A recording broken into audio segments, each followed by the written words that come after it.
La venida del Señor está separada en dos partes. La primera es el rapto y la segunda es la segunda venida. Pero estas en la Biblia se llaman de dos maneras.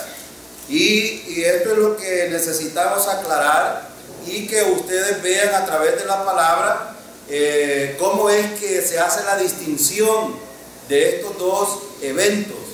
Porque la segunda venida tiene dos aspectos importantes.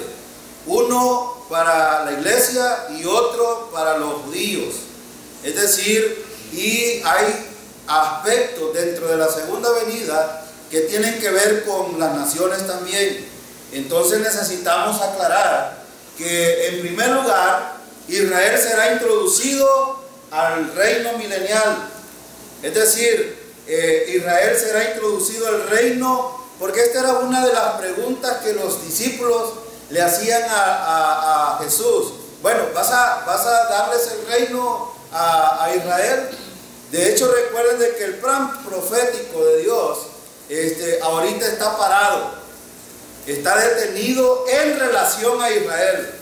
En relación a Israel, el reloj se paró y tenemos ya más de 2000 años que el reloj de Dios se paró con la partida de Jesús. Y todos los profetas vieron, por ejemplo, vieron el nacimiento de Jesús, vieron la muerte de Jesús, vieron la segunda venida de Cristo, vieron el reino milenial, pero no vieron a la iglesia. Entonces esto era un misterio en el Antiguo Testamento. Sin embargo, Dios siempre ha tenido un plan para Israel. Y Pablo en el capítulo 11, en el capítulo 9, les hace una pregunta a los romanos y les dice, bueno, ¿ha desechado Dios a Israel? Y la respuesta es en ninguna manera. Dios no ha desechado a Israel. Lo que pasa es que el rechazo de Israel al Mesías detuvo el reloj profético y se va a desenmascarar a partir de la segunda venida de Cristo. Cuando la iglesia sea llevada, entonces el reloj profético vuelve a activarse con la tribulación y otros eventos que van a haber en ese tiempo. Entonces, Israel será introducido en el reino terrenal. Muchos piensan, por ejemplo, que ya estamos en el reino milenial. Y esto ya lo hemos hablado, no lo voy a repetir. Pero muchos creen, por ejemplo, los testigos de Jehová, piensan que están en la tribulación porque el reino milenial está cercano. Y cuando alguien tiene este asunto, quiero, iglesia, que usted piense en esto. Cuando usted está pensando en el fin del mundo, está pensando en la venida del anticristo y no está pensando en la venida del Mesías. Esto es peligroso para un creyente porque atenta con su fe, atenta con la voluntad de Dios, atenta con las promesas de Jesús hechas a los judíos, o las promesas hechas a Dios, al pueblo de Israel, y atenta también con las promesas de Dios hechas a la iglesia. Y esto es peligroso. Entonces, cuando hablamos acerca de la venida de Jesucristo, necesitamos ser muy enfáticos en cuanto a los planes que Dios tiene en el futuro. Una de las cosas que no debería de preocuparnos a nosotros son los tiempos que estamos viviendo. De hecho, déjenme decirle que los tiempos futuros son más peligrosos todavía. Yo no sé si usted se ha preguntado, sus hijos, bueno, usted está viendo cosas terribles, pero sus hijos, sus nietos van a ver cosas peores. Y si no se preparan, entonces, cuando la gente oye esta palabra prepararse, es bien, un hombre allá en Maiguera me juzga porque él hasta con ropa dice que duerme manga larga y pantalones, pero para pegarle hijos a la mujer tiene puntería. Pero él dice, ¿cómo va a ser cristiano ese director de ahí? Y dice, y si el Señor viene a ver si está preparado, se va, porque ellos creen que prepararse es esto. Si fuera por estar bien vestido, yo creo que el primero que diría hoy sería yo, ¿no es cierto? Porque es el que estoy más vestido que ustedes. Pero no se trata de eso. Queremos aclarar a la gente que nos ve por este medio, que no es por lo que nosotros hacemos, El hermano Antonio decía bien claro, los seres humanos no podemos pagar absolutamente nada. Y hay una razón. ¿Saben cuál es la razón? Porque el pago por nuestros pecados ya fue pagado en la cruz del Calvario, entonces no hay nada que hacer. Y por eso Cristo está sentado a la diestra del Padre. ¿Y por qué está sentado? Porque ya no hay nada más que hacer por el pecado, porque fue pagado totalmente. Entonces, pero esto desenmascara algunas cosas importantes. Los judíos le preguntaron a Jesús, bueno, en Hechos capítulo 1, versículo 6, dice, entonces los que se habían reunido le preguntaron diciendo, Señor, ¿restaurarás el reino de Israel en este tiempo? Los judíos y los discípulos pensaban que el Señor iba a restaurar el reino milenial en ese tiempo, pero el Señor les dijo algunas cosas y no vamos a leer ese pasaje. Sin embargo, les digo, no nos toca a nosotros saber los tiempos y las sazones, lo que va a suceder. No nos corresponde a nosotros estar hablando de esas cosas. Sin embargo, el Señor va a restaurar el reino para Israel, hermanos, ¿sí o no? Sí, Él lo va a restaurar. Y por eso es muy importante entender Romanos capítulo 9, capítulo 10 y capítulo 11. Es muy importante leerlo y entenderlo en su contexto. Solo quiero por ejemplo, leerles Romanos capítulo 11, 26 y 27. Dice, y luego todo Israel será salvo, como está escrito, vendrá de Sión el libertador, y que apartará de Jacob la impiedad, y este será mi pacto con ellos, cuando yo quite sus pecados. Cuando Cristo, hermano, murió en la cruz, murió por los pecados también del pueblo de Israel. El problema es que ellos lo desecharon y no creyeron en Él. Pero hubo un remanente, hubo una parte. Por ejemplo, ¿recuerdan ustedes cuántos en primer lugar fueron llamados por Jesús? 12. Ahora quiero decir algo bien importante, se lo dije a un hombre. Fíjense que, yo no sé, Dios está obrando en gente. Ustedes pareciera que este medio no es importante, pero hay un hombre aquí que está estudiando en un instituto de apóstoles y profetas en San Miguel con el hermano Juan. Este hombre, de repente tuvimos una plática de estos asuntos de la segunda venida y lo estuve discipulando a tal punto de que me llegó y me dijo, hermano, quiero que me dé materiales para enseñarle a la iglesia de esto porque está muy fascinado. Y llegó un día de esto a la casa y estuvimos platicando acerca de estas cosas. Lo que quiero decir es que él me dijo, estoy viendo los videos que ustedes suben en YouTube. Es decir, está revisando la doctrina que nosotros estamos enseñando. Uno de los apóstoles y profetas, hermano, o asambleas de Dios. Asambleas de Dios. Y ustedes conocen que las asambleas de Dios son radicales. Ellos dicen de que las doctrinas nuestras no sirven para nada, pero no es nuestra doctrina, es la doctrina bíblica. ¿Restaurarás el reino de Israel en este tiempo? La respuesta de Jesús fue en el momento, no va a ser en este tiempo, pero Dios va a restaurar el reino a Israel. Ahora, número 11, en el Romanos 11, 26, que fue el pasaje que les leí, dice, y luego todo Israel será salvo. ¿Luego de qué? Luego de que Israel crea en el Señor, en el tiempo de la tribulación, va a haber una prueba para Israel. Y eso lo vamos a ver más adelante, pero Israel tendrá una prueba en el tiempo de la tribulación, que es una disciplina, pero muchos de ellos no querrán saber absolutamente nada de Jesucristo. Pero cuando Pablo dice, luego todo Israel será salvo, algunos dicen que todo aquí incluye todo el linaje de Israel, y no es cierto. No es cierto. Si usted lee, por ejemplo, el versículo, desde el versículo 17 en adelante del capítulo 11, dice Pablo que Israel fue elegido y fue descajado, y nosotros hemos sido injertados, y que por la fe tomamos de la savia, que es en este caso Cristo Jesús. Nosotros no teníamos parte en los planes de Dios, pero después Dios nos injerta a ese árbol. Pero Israel ahorita, ¿cómo está? Desgajado. Ahora, la pregunta es, ¿cómo Israel puede ser restaurado y ser llevado al reino milenial? Por fe. Así como nosotros por fe estaremos en el reino milenial. Y si quiere, vaya a Romanos 11. Vaya a Romanos 11. Miren, revisemos este pasaje porque es bien importante.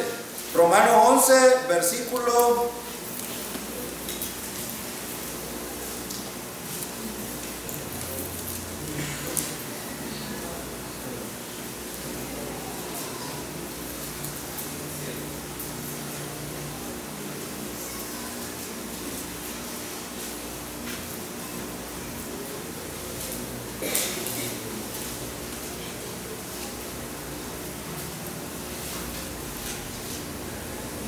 Vean lo que dice el versículo 17. Versículo 17. Ahora bien, es verdad que algunas de sus ramas han sido desgajadas, y que tú, siendo de olivo silvestre, has sido injertado entre las otras ramas. Ahora participas de la savia nutritiva de la raíz del olivo. Este es haciendo una comparación entre Israel y la iglesia, entre los gentiles y los judíos. Nosotros hemos sido injertados, y aquí me llama la atención, dice que nosotros participamos, dice, participas de la savia nutritiva de la raíz del olivo. ¿Y cuál es la raíz, hermanos? ¿Cuál es la raíz? Es Cristo. Cristo es la savia que nos alimenta a nosotros. Ahora, el énfasis para Israel, para poder entrar al reino milenial, siempre es el Mesías, no es nadie más.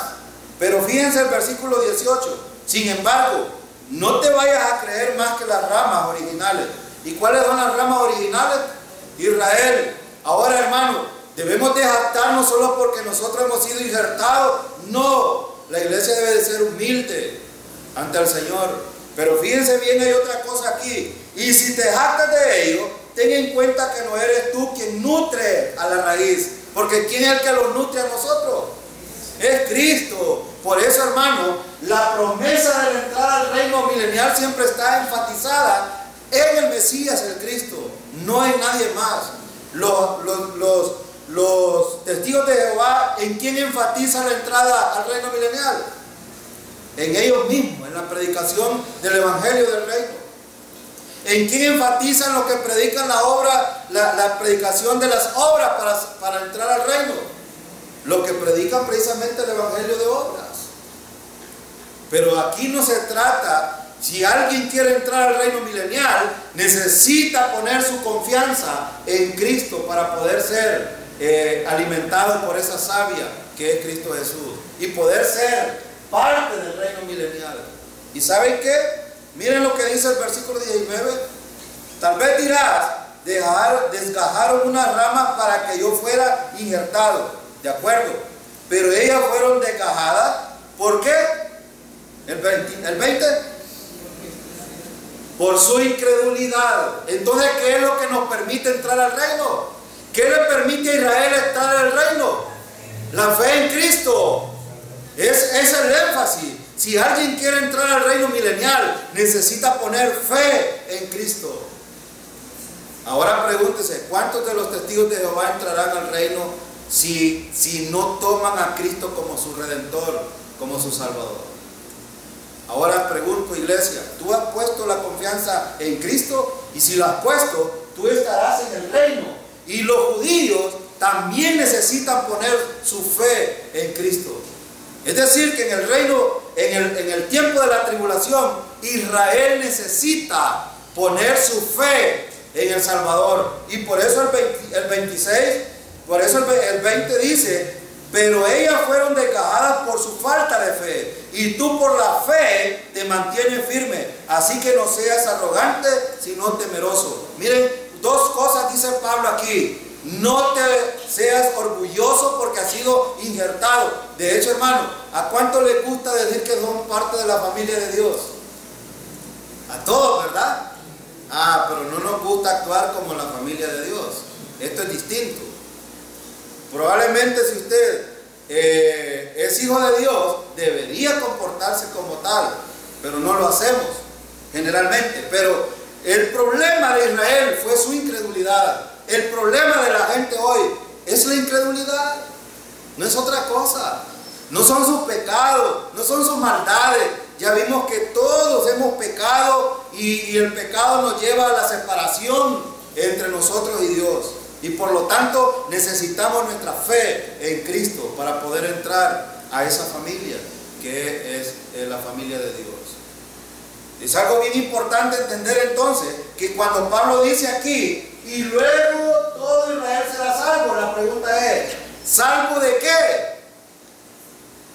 ¿O cómo serán salvos? Porque el contexto del cual está hablando este pasaje es el contexto de la tribulación, en primer lugar. En segundo lugar, los judíos que estén en la tribulación necesitan poner su fe en Cristo, el Mesías, para poder entrar al reino milenial. Entonces la palabra todo aquí significa todo aquel que confíe en Cristo, no todo Israel como Israel nacional. No se refiere en una manera general. Dios ha hecho su promesa al pueblo de Israel. Pero usted me puede decir, pero hermano, ¿por qué no todos los israelitas han de entrar al reino milenial? Ahí lo dice el versículo 20. Por su incredulidad. Por su incredulidad. Hermano, nosotros vamos al cielo, ¿por qué? Por fe en Cristo. Nosotros iremos con el Señor por la fe en Cristo. Dos cosas quiero enseñar en esta mañana, hermano, y quiero que usted las entienda. Cuando nosotros estudiamos, este diagrama lo explicó el hermano Bed el domingo pasado, pero fíjense en estos dos eventos. Cuando nosotros vemos este evento que es la partida de la iglesia con el Señor, este se llama el día de Cristo. El día de Cristo no es lo mismo con el día del Señor. Son dos cosas muy distintas. Y en la Biblia necesitamos hacer la distinción. Necesitamos hacer esta distinción porque si no la hacemos nos podemos perder. Y esto es donde la mayoría de los pastores se pierden en la explicación de algunos pasajes. Y vamos a ver algunos pasajes. Este es el siguiente punto que vamos a ver. Número 12. La revelación de Jesucristo identifica con el día del Señor. Vamos a 1 Tesalonicenses capítulo 5. Fíjense bien, la revelación de Jesucristo identifica con el día del Señor. El día de Cristo es para quiénes, hermano. ¿Para quién es el día de Cristo? Para la iglesia. El día del Señor es para quiénes. Para Israel. Tiene que ver con varios eventos. Pero vamos a explicar esto. Miren lo que dice 1 Tesalonicenses 5:1 y 2. Dice, pero acerca de los tiempos y de las ocasiones, no tenéis necesidad, hermanos, de que yo os escriba. Pablo, en el versículo 1, está hablando con quiénes. ¿Con quiénes está hablando Pablo? ¿Con creyentes o inconversos? ¿Cómo lo sabemos? Bueno, una de las características de mi enseñanza es esto, hermano, llevarlo a que ustedes distingan de quiénes está hablando. Miren, aquí dice, pero acerca de los tiempos y de las ocasiones no tenéis necesidad. Pablo no se atrevería a decirle hermano a uno que no es creyente. Bueno, a uno que no es salvo en Cristo o que no está en Cristo. Porque creyentes hay de toda clase. Hay unos que hasta en Satanás y en la muerte creen. Pero aquí estamos hablando de salvos en Cristo Jesús. Pablo estaba hablando con creyentes aquí y Pablo les dice, no tienen necesidad de que yo les escriba. Voy a contextualizarlo. Lo que había sucedido es que habían maestros falsos que habían introducido en la iglesia de Tesalónica que la venida del Señor ya se había efectuado y ellos estaban preguntándose, bueno, ¿y nuestros muertos entonces, nuestros familiares en Cristo que murieron, qué pasó con ellos? ¿Y nosotros? Recuerdan que en el capítulo 4 Pablo le escribe el consuelo del creyente que cuando él venga llevará primero a los muertos en Cristo, ellos van a resucitar y luego, dice Pablo, los que estemos vivos seremos transformados en un abrir y cerrar de ojos. Entonces, Pablo, ese es el contexto. La iglesia de Tesalónica estaba atemorizada por muchos falsos maestros que habían enseñado que la venida ya había sido, pero Pablo les dice, acerca de este tema no tienen necesidad que yo les escriba. ¿Por qué? Porque ya les había enseñado acerca de esto. Y miren lo que dice el versículo 2, porque vosotros sabéis perfectamente, ¿sabían los creyentes en Tesalónica este tema de la segunda venida? Sí, ellos ya sabían. ¿Y cómo le llama Pablo? El día del Señor vendrá así como ladrón en la noche. El día del Señor, hermano, el día del Señor no es lo mismo con el día de Cristo. El día del Señor se refiere a la venida en gloria de Cristo en este tiempo, después de los 7 años de tribulación. A eso se refiere el día del Señor. Es muy distinto. Ahora, ¿y cómo lo sabemos? Bueno, vean el versículo 3. Vean el versículo 3, dice el versículo 3, que cuando digan paz y seguridad, entonces vendrá sobre ellos destrucción repentina, como los dolores a la mujer encinta, y no escaparán. Vean cuál es la diferencia aquí. Si ustedes se fijan en el versículo 3 está la clave del día del Señor. El día de Cristo, ¿para qué es? Para llevar a la iglesia a ser consolada, a ser galardonada, a tener una boda con el Señor, es decir, y tener un cuerpo glorificado, que es una promesa de Dios. Pero ¿qué está describiendo aquí versículo 1, 2 y 3? Sobre todo el 3. Dice, miren, dice el 3, vendrá sobre ellos. Quiero por favor que usted esté buscándolo en su Biblia. Porque a veces ustedes ya se volvieron cómodos porque les ponemos las citas aquí, ya no quieren abrir su Biblia. Ojo con esto, tengan mucho cuidado con eso. Ustedes necesitan ir a examinar los versículos en su Biblia.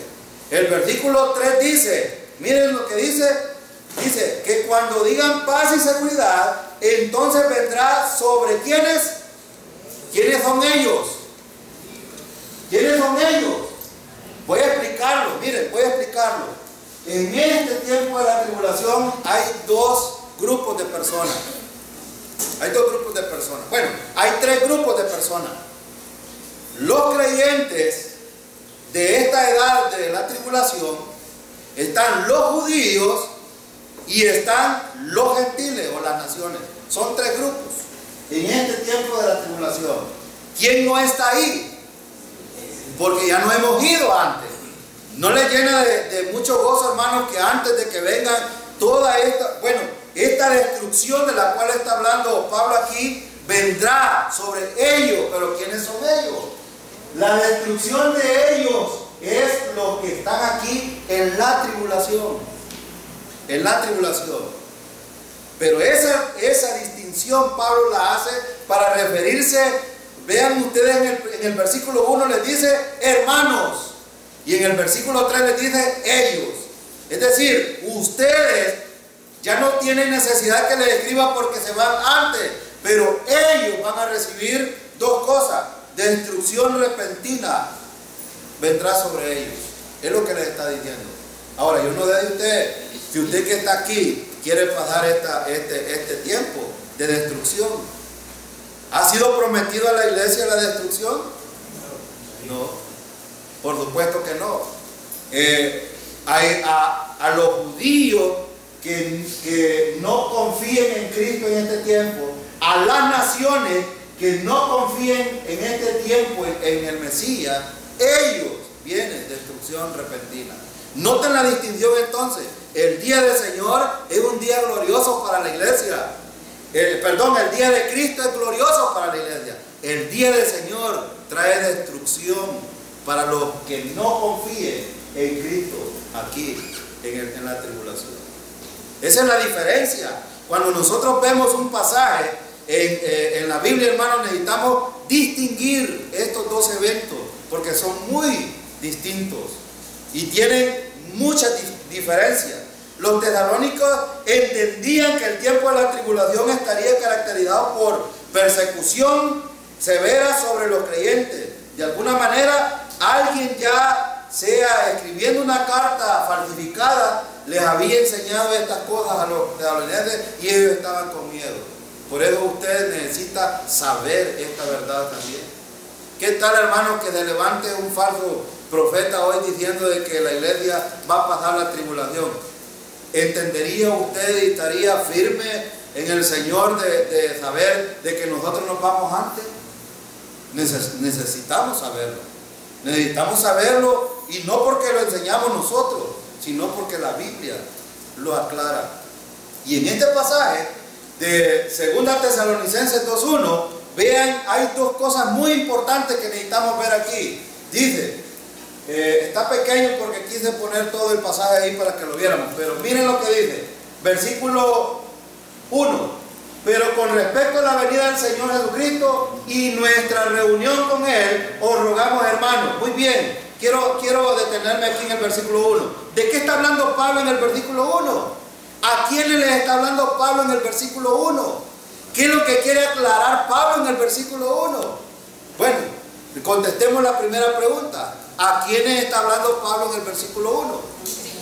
A los hermanos, a los creyentes en Cristo, a los salvos de la edad de la iglesia. A ellos les está hablando. ¿Y esto nos compete a nosotros, hermanos?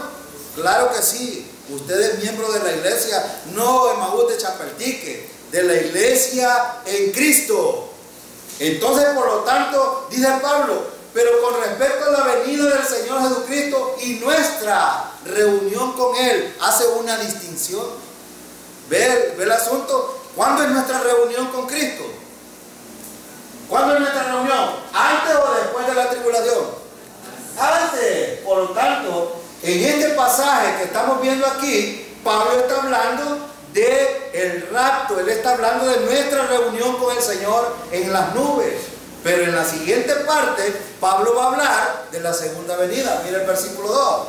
Que no os dejéis mover fácilmente de vuestra manera de pensar, ni os conturbéis, ni por espíritu, ni por palabra, ni por carta como si fuera nuestra, en el sentido que el día del Señor está. Pablo les dijo dos cosas.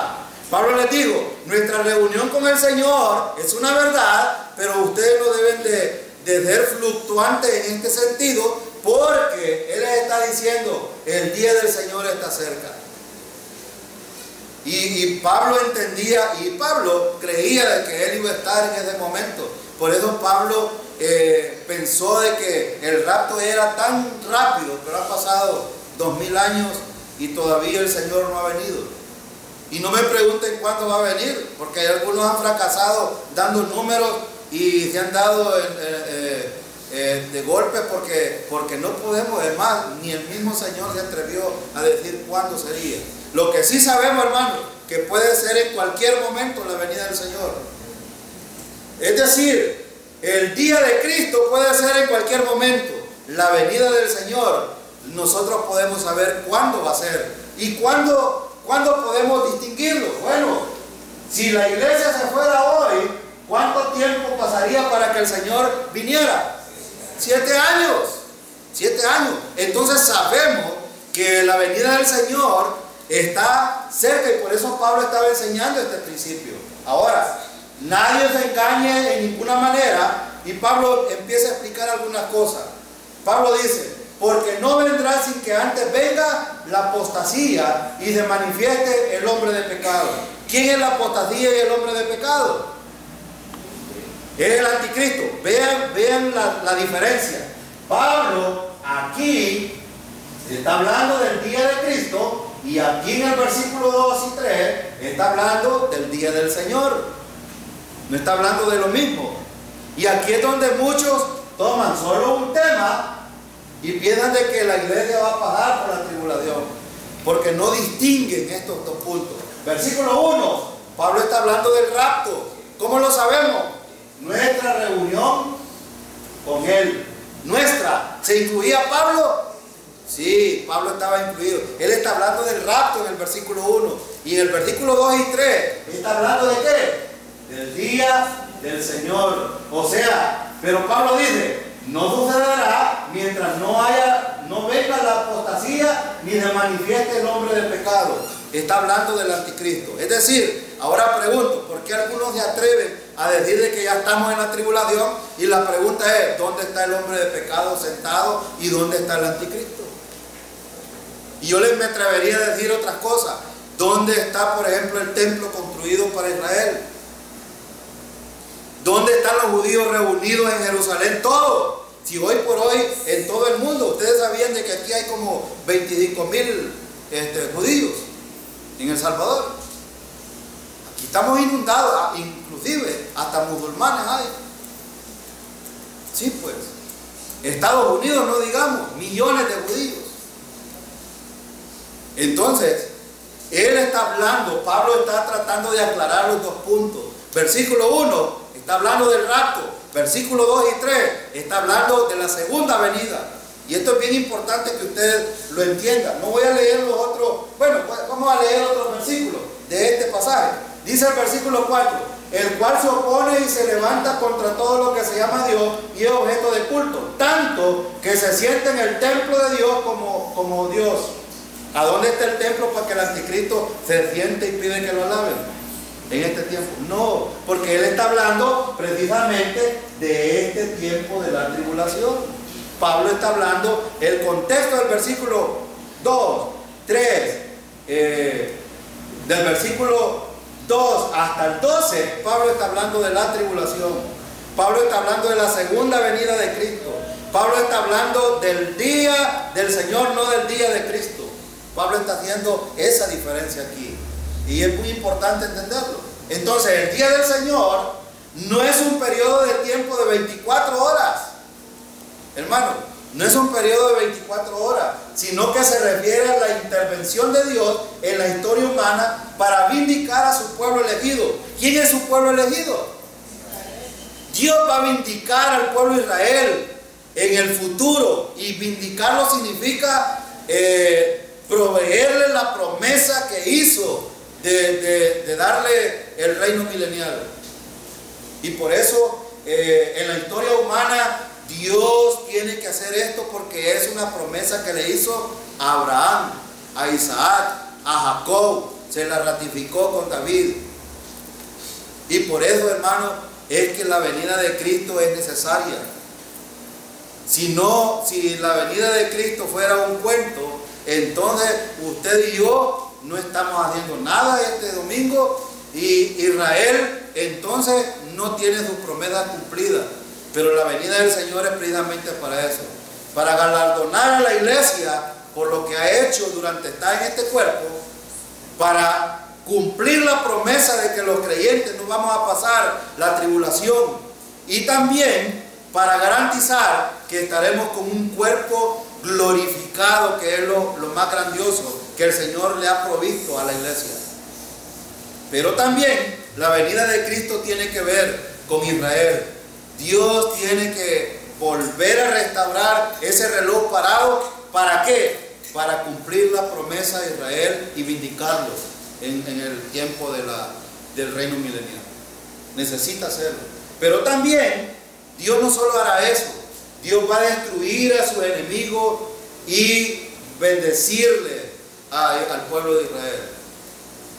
Ahora, ¿cuándo es que Dios va a destruirlo? Bueno, veamos es Sofonías. Miren lo que dice Sofonías. Sofonías dice: cercano está el día grande de Jehová. Pregunto, si aprendieron los dos días cómo los maneja Pablo, Sofonías también lo describe. ¿Y por qué aquí se le llama día de Yahvé y no se le llama día del Señor? Bueno, es importante hacer esta distinción, porque Sofonías está escrito dentro de la ley, está escrito como una profecía para Israel, y por lo tanto ellos entendían, no le podía decir Sofonías el día de Cristo o el día del Señor, como lo dice Pablo, pero sí, cuando nosotros hablamos del Señor o Yahvé, estamos hablando de lo mismo. Ahora, ¿a qué tiempo está refiriendo Sofonías entonces aquí? ¿Rapto de la iglesia o está hablando de la segunda venida? ¿De qué está hablando Sofonías? De la segunda venida. No está hablando de... ¿Por qué no está hablando del rapto de la iglesia? Porque Sofonías va a describir lo que va a pasar en la tribulación y la segunda venida. Miren lo que dice el versículo: cercano y muy próximo es amarga la voz del día de Yahvé, gritará ahí el valiente, día de ira. ¿La iglesia se le ha prometido pagar por la ira? Entonces estamos hablando de la segunda venida de Cristo aquí. ¿Ven la diferencia? Y por eso es importante establecer esto, hermano. Esto es bien importante. La iglesia se va antes de la tribulación, y esto es lo más grandioso. Miren, yo estoy tan feliz porque el Señor nos ha dado esta promesa de sacarnos antes de lo que dice Sofonías. Día de ira, aquel día de angustia y de aprieto, día de alboroto y de asolamiento, día de tiniebla y de oscuridad, día de nublado y de entenebrecimiento, día de trompeta y de algazara sobre la ciudad fortificada y sobre las otras torres. Y atribularé ¿a quiénes? ¿A cuáles hombres? A todos los que están en la tribulación. Porque Él está hablando de la tribulación. Él está hablando del final de los 7 años de ese tiempo de la gran tribulación. De eso está hablando. Ahora la pregunta es: ¿pasarás tú que estás aquí a la tribulación? Si no has creído en Cristo, si no has puesto tu confianza en el Señor, déjame decirte que si el Señor viniera hoy, vas a pasar. Ahora la pregunta es: ¿quisieras pasar todo esto que se menciona aquí? Bueno, un día vamos a estudiar Apocalipsis nuevamente. Ya lo hemos estudiado aquí. La iglesia está inundada de doctrina, pero déjenme decirles que nosotros, hermanos, nos vamos antes de que todas estas cosas vengan. No es cierto, hermano, y quiero explicar esto. En el tiempo de la tribulación, inmediatamente se va a la iglesia, hay una paz falsa para Israel. Pero ¿saben qué van a ver del cielo en la tribulación y en la gran tribulación? Empiezan los 7 sellos primero. Después vienen las 7 copas. Después vienen las trompetas. Después viene otras cosas que se mencionan en Apocalipsis 6 hasta el 19. La gente le tiene miedo a Apocalipsis, pero déjenme decirle que Apocalipsis es un libro que da consuelo al que lo lee. Bueno, bienaventurado el que lee las palabras de esta profecía, dijo el Señor a través de Juan. Y aquí no es que va a haber una paz. Claro, Israel tendrá una paz, le van a permitir establecerse en su tierra, van a permitir que lleguen de todos los países donde están, le van a permitir construir el templo, pero ¿saben qué va a hacer a los 3 años y medio del anticristo? Se va a sentar en el templo y va a pedir que le adoren. Y aquí empieza la persecución para los creyentes. Pero ¿saben cuántos van a ser salvos aquí? No tengo tiempo para ver las citas bíblicas, pero solo quiero decírselo. Por ejemplo, los primeros que surgen aquí son los 2 testigos. Y vamos a explicar esto un poquito más adelante acerca de los 2 testigos. Y no son los testigos de Jehová, son los testigos de Yahvé, que los envía con un propósito. ¿Saben cuál es el propósito de los 2 testigos en el tiempo de la tribulación? Predicar el evangelio. Ahora pregunto, ¿cuál es el evangelio que predica? El evangelio del reino. Pero este evangelio del reino debe también ser creído por fe. Por fe. También la salvación en la tribulación será por fe en el Mesías. ¿Saben quién es el centro del mensaje del reino? Es Cristo. Es que el mensaje no es cambiado.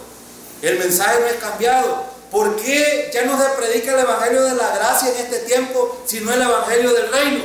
Porque estamos a un paso del reino milenial. Entonces necesitan predicar, pero el énfasis del mensaje es Cristo también. Y los judíos necesitan creerlo por fe. Ahora pregunto, ¿saben cuántos son convertidos por la predicación de los dos testigos? 124,000 judíos. Y no, los 144,000 judíos. Y no son testigos de Jehová tampoco. ¿Cómo lo sabemos? Capítulo 7 de Apocalipsis, capítulo 14. En el capítulo 14, vaya a revisarlo, dice que son jóvenes, son varones, son vírgenes. Es decir, que ninguna mujer entra en todo esto. Son 144,000 judíos redimidos de las 12 tribus de Israel. ¿Qué significa esto? Que las 12 tribus de Israel estarán congregadas en el tiempo de la tribulación. ¿Sí o no? Entonces, pero es muy importante entender esto. ¿Ven la diferencia? El día de Cristo es para la iglesia, el día del Señor es para Israel y las naciones que estén en el tiempo de la tribulación. Ahora, ¿dónde quieres estar tú? Y yo insisto, insistimos, hermanos, con el Evangelio por esto, porque nosotros tememos que algunos que están aquí todavía no han puesto su confianza sola en Cristo. No necesitan nada más para salvarse. Y los que nos ven por este medio, déjenme decirles que si quieren estar en el reino milenial, necesitan poner su confianza en el sacrificio de Cristo, que hizo una vez y para siempre, para el perdón de nuestros pecados. No hay otra manera de ir al cielo y de estar en el reino milenial. Juan 14 dice, para que donde yo esté, entonces la iglesia estará en el tiempo del milenio. Sí, porque ¿quién va a ser el rey en el reino milenial? Y nosotros estaremos con Cristo ahí. Ahora pregunto, algunos se preguntan qué vamos a estar haciendo ahí, porque a nosotros nos interesa, a veces somos tan posesivos y nos preguntamos, ¿y qué vamos a estar haciendo ahí? Yo le contestaba esta pregunta a alguien que me la hizo, este hermano que les digo, y le dije yo, bueno, Dios nos ha dado dones para que sirvamos aquí hoy. Y saben que cuando aquella mujer llegó ante Jesús y le dijo, Señor, quiero que mis hijos, uno se siente a la derecha y otro a la izquierda tuya. ¿Y qué le dijo el Señor? No es dado a mí el daros estos lugares, pero les dijo algo: el que aquí sirve, allá tendrá. Ahora, ¿a qué le refería Cristo cuando lo mandó hacia allá? Se refería hacia este tiempo. ¿Saben qué van a estar haciendo los creyentes en el reino milenial? Sirviendo, hermanos. Los galardones que el Señor dará en el tribunal de Cristo son para servir en el reino milenial y eternamente. ¿Y yo para qué voy a llegar estoy sirviendo aquí? Lo mal hago y me voy a ir a servir allá, entonces mejor no hago nada. Así piensan algunos. Hermano, el Señor tendrá gente. Bueno, solo para decirles algo, a los apóstoles, ¿saben cuál fue la promesa del Señor? ¿Qué van a hacer? Juzgar a las 12 tribus de Israel. Ellos van a ser los jueces de Israel, en decir que van a tener una posición importante. Ahora, ¿a cuántos les gustan los cargos importantes aquí? Ahí en Coatagüegua se pelean por los puestos de dirección. Y yo que la quiero entregar y les digo a los compañeros, ¿alguien quiere la dirección? Yo se la doy. Yo no quiero seguir en esto. Pero hermano, allá, si usted sirve de la manera correcta aquí, el Señor probablemente lo va a poner a gobernar ciudades. Yo no sé. Por eso es importante el servicio aquí, el servicio que prestamos a los demás. Debe de ser un servicio conforme a la voluntad del Señor. ¿Y para qué sirven los servicios, hermano? ¿Para qué es que servimos a los demás? Para ser edificados. Si estás sirviendo para no edificar, si allá atrás se oyen pleitos, riñas y toda cosa, si te peleas con tu hermano y quieres, hermano, estás desubicado. Los servicios que prestamos los creyentes es para edificar al otro. Si no estás haciendo edificación, es mejor que te examines tú mismo. Ya vimos en el estudio anterior que somos nosotros los que debemos de autoexaminarnos cómo estamos haciendo las cosas.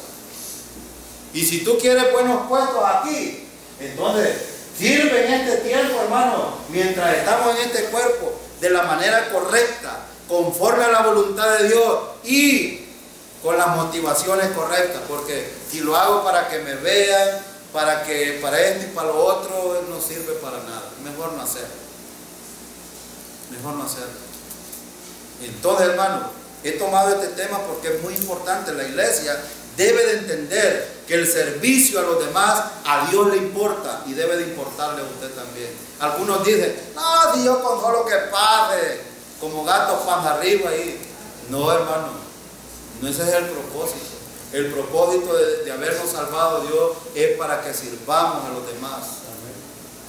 Y a mí me gusta esta iglesia, ¿saben por qué? Porque aquí hay licenciados, hay abogados, hay arquitectos, hay ingenieros, hay agricultores, pero ¿saben qué? Todos somos iguales en Cristo Jesús. Amén. Allá hay gente que nos dice que esta iglesia son los ricos vienen.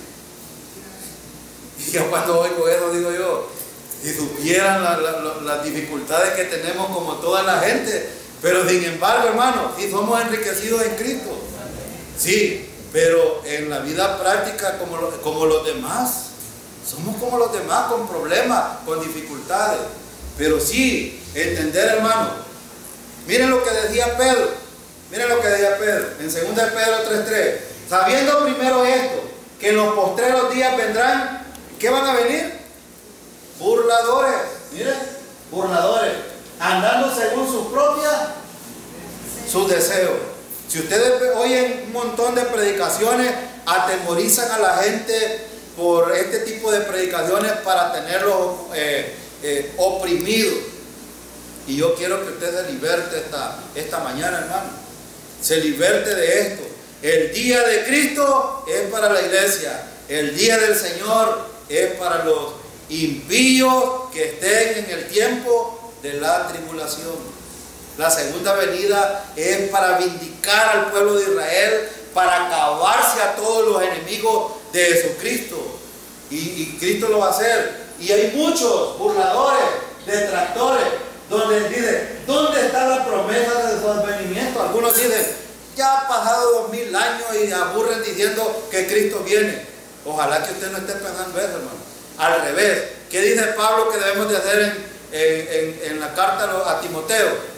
Dice Pablo, he peleado la buena batalla, he acabado la carrera, he guardado la fe. Por lo demás, hay una corona que el Señor me tiene preparada para mí. Y no solo para mí, dice Pablo, sino también para los que aman su venida. ¿Cuántos quieren ir con el Señor ahora? Amén. Este mundo, hermano, entienda esto, usted es pasajero aquí. Esta no es su ciudadanía. La ciudadanía nuestra está ¿dónde? De donde esperamos nuestro Redentor, el Mesías.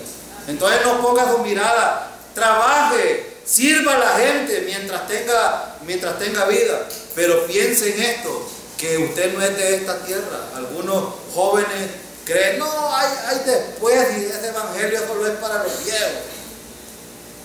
No, jóvenes que están aquí, tengan su mirada puesta en nuestro Redentor, no pierdan la perspectiva y hagan lo que el Señor les ha dicho que deben de hacer. Honrar a su padre y a su madre es muy importante, y yo no me voy a cansar de decírselo, porque algún día cuando fracasen, cuando estén en problemas, no van a decir, es que en la iglesia nunca me dijeron nada.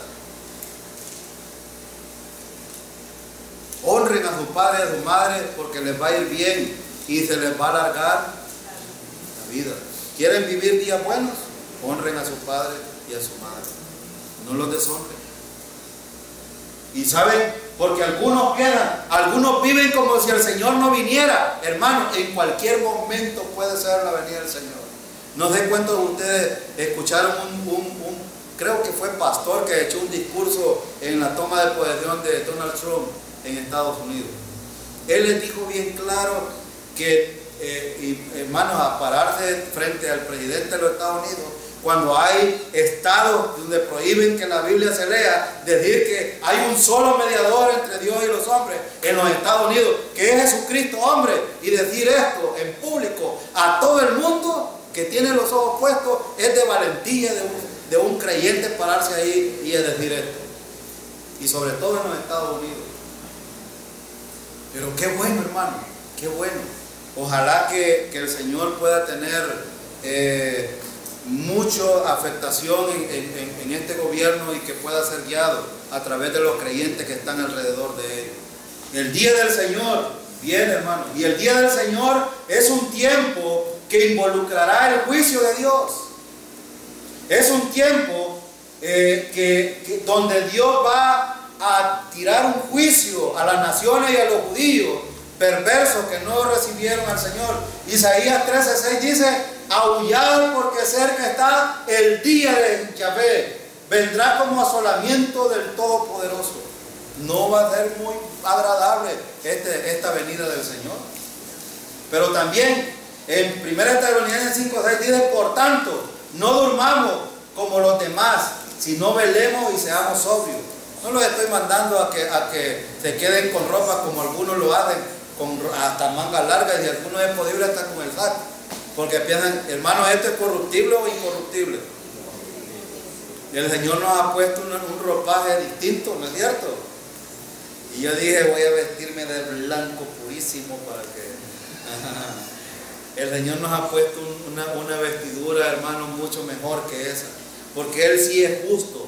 Nosotros esto es putrefacto. Pablo dijo: nada hemos traído a este mundo y sin duda nada hemos de sacar. Por lo tanto, aunque usted le ponga a su familiar toda la ropa porque la echan, mejor regalen, hombre, beneficien a otro para que se vaya a podrir al cementerio. Y otros tienen la creencia que le ponen una vela, un fósforo para que no vaya en oscuridad. Y desde aquí ya están oscuros, no está claro. Pablo dice: por tanto no durmamos como los demás. Pablo está diciendo, ojo, estén claros en estas cosas, no sean como los demás que no tienen entendimiento. Eso es lo que está diciendo Pablo aquí. Entiendan estas verdades. El día del Señor es un tiempo que equivalerá juicio y también involucra sufrimiento y dolor. Solo quiero terminar esto rápido. Y se llenarán de terror, angustia y dolores se apoderarán de ellos. Tendrán dolores como mujer de parto. Se asombrará cada cual al mirar a su compañero su rostro de llama. ¿Qué está diciendo Isaías aquí, hermano? No es como dicen algunos que es un chamuscón. De hecho, en la tribulación, lo que va a hacer en la segunda venida es que con su palabra el Señor los va a consumir y los va a quemar. Y es lo que está diciendo Isaías. Y en 1 Tesalonicenses 5:3 dice que cuando digan paz y seguridad, entonces vendrá sobre ¿quiénes? Ellos. ¿Y quiénes son ellos? Todos los no creyentes que están en la tribulación, sean judíos, sean griegos, sean salvadoreños, sean musulmanes, los que sean, de todas nacionalidades. Ellos vendrá destrucción repentina como los dolores de mujer encinta. Y no, aquí me gusta esto, y no, nadie va a escapar de este juicio, hermano. Nadie. Por lo tanto, en el reino milenial, aquí, hermano, nadie va a escapar en la segunda venida de lo que el Señor va a hacer. Los va a fulminar a todos ellos y nadie de ellos va a pasar para acá. Pero sí hay un grupo que va a pasar por ahí. ¿Quiénes son los que van a pasar ahí? Los creyentes de la tribulación. Van a ser apartados, los que no hayan muerto. Este es otro tema que lo tenemos más adelante y lo vamos a explicar. Ellos van a pasar con estos cuerpos como los nuestros. Y ellos van a procrear en el milenio y van a nacer hijos. ¿Y saben qué va a pasar aquí? Satanás ha atado en el principio del reino milenial, pero al final es suelto. ¿Y saben qué va a pasar? Va a engañar a muchos de los que han nacido aquí. Generaciones, imaginen que una persona va a vivir 1000 años. ¿Va a haber muerte en el reino milenial? Sí, va a haber muerte.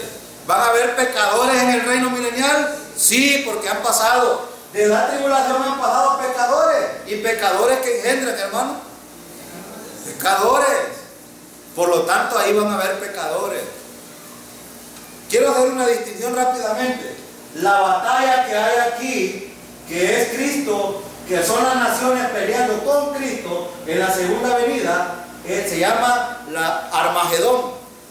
Esta batalla se llama Armagedón. La batalla que hay al final del milenio, cuando Satanás engaña a muchos de los que han estado en los 1000 años, se llama Gog y Magog. No son las mismas batallas, son batallas distintas. Hay otras cosas que quisiera explicar, pero el tiempo se me acabó, a menos de que hagamos vigilia esta. Bueno, solo quiero finalizar este punto, hermano. Es un tiempo que involucra a todo el mundo. Todo el mundo estará involucrado en este evento. Isaías 3:11. Y castigaré al mundo por su maldad y a los impíos por su iniquidad, y haré que cese la arrogancia de los soberbios y abatiré la altivez de los fuertes. ¿Cuál es el problema entonces de la gente, hermano? Hay varias cosas que son el problema. La maldad, la iniquidad, que esto es la incredulidad, la arrogancia, soberbia, altivez. Es decir, la gente se está volviendo, y aún entre los creyentes, hermano, en vez de ser más humildes, estamos siendo más orgullosos. Y véase usted, pero un preparado, hermano, un preparado debe de ser más humilde que uno que no ha sido estudiado, ¿no es cierto? Y aquí ustedes han estudiado vez tras vez tras vez, así que no pueden ignorar o decir, no, es que yo soy un ignorante. Desde el agricultor hasta el abogado que está aquí, no puede eludir ignorancia en cuanto a la Biblia. No puede eludir. Todos han sido preparados en esto. Y por lo tanto, nuestra conducta debe de ser conforme a esa preparación que hemos tenido. Aquí hemos tenido enseñanza a diestra y siniestra. Entonces, también involucra las bendiciones de Dios. Joel 3:9-21. Y aquí habla, no lo vamos a leer. Joel habla acerca de las bendiciones que dará a Israel. ¿Y cuál es la primera bendición? En el tiempo de la tribulación, déjenme explicarlo. Aquí va a apartar a los judíos, y aquí es donde entra Mateo 24. Mateo 24 y 25 entra aquí. Y dice Mateo en el versículo 13. Dice, mas el que persevera hasta el fin, ese será salvo. Voy a explicarlo rápido. ¿Salvo espiritualmente o físicamente? Físicamente. Ya fueron salvos espiritualmente. Y el que se mantenga firme en el tiempo de la tribulación, este será salvo físicamente. ¿Salvo para qué? Para entrar al reino milenial. Y aquí es donde muchos pastores confunden Mateo 24. Y Mateo 24 y 25 están aquí, en el tiempo de la tribulación. Los católicos usan mucho. Tuve hambre y me diste de comer. Tuve sed. ¿Podemos aplicar eso hoy? ¿Podemos hacerlo? Sí, hay principios que podemos hacerlo, pero no es el contexto del pasaje. El contexto del pasaje es aquí. Aquí.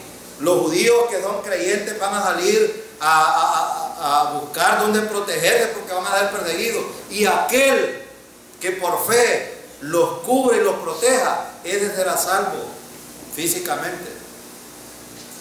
Ahora, como les decía, el tiempo es tan, para nosotros, bueno, para mí, que a mí me gusta enseñar, hay tantas cosas que yo quisiera decirles, pero no tengo tiempo.